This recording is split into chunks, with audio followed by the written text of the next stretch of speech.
Hi, I'm Kristen Oaks White. And I'm Avery Davidson. Thank you for joining us for This Week in Louisiana Agriculture, the only TV show bringing Louisiana farmers and consumers together every week. It seems as though a second government shutdown has been averted through a bipartisan deal on a budget that provides some funding for border security, but not the amount the Trump administration wanted. It made for an interesting time for a group of Louisiana young farmers and ranchers to visit the nation's capital. TWILA's Neil Melancon followed along to find out what is working and not working in Washington, D.C.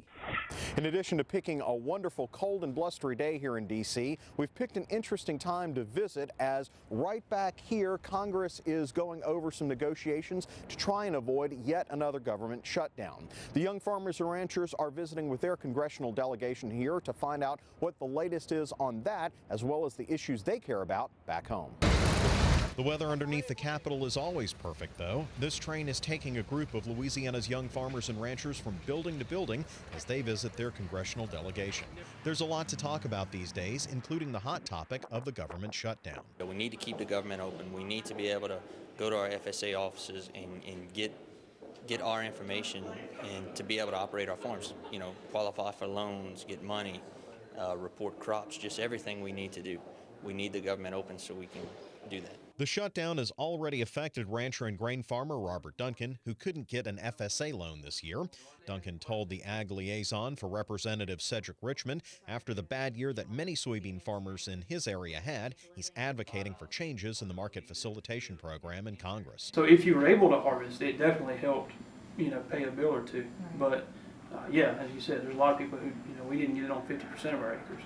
So there are other issues, too. Inside Senator Bill Cassidy's office, sugarcane and grain farmer Vincent Canatella is asking Senator Cassidy about relief in the form of health care options for small farms. A farm is a small business, and having health insurance coverage for your family is an extremely high cost right now. At Congressman Clay Higgins' office, the group also found the time to address issues that may yet happen. Waters of the U.S. Is one that's kind of hidden, or hadn't hit home yet, but hopefully y'all can get that addressed and get those definitions better defined on what navigable waters are, so that we potentially in the future won't face overregulation. Well, a navigable waterway is certainly not a ditch, a puddle in your field, or a rut that your tractor wheel made.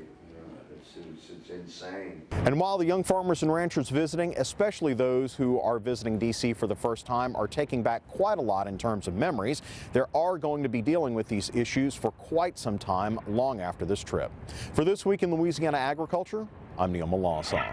Thanks, Neil. There's a lot more on this latest young farmer trip and how these issues affect us at home on our website at twilatv.org. And by the way, we'll also link you to the YFNR page on that site so you can follow the group's activities throughout the year, and they really do a lot. Looks like they had a lot of fun on this latest trip. And it looks like they had a big group, and it was a diverse group that kind of represented a lot of the different things that we farm in Louisiana, so I was glad to see that. And it's also neat because they get to not only take in the sites, but see how the process works. Right.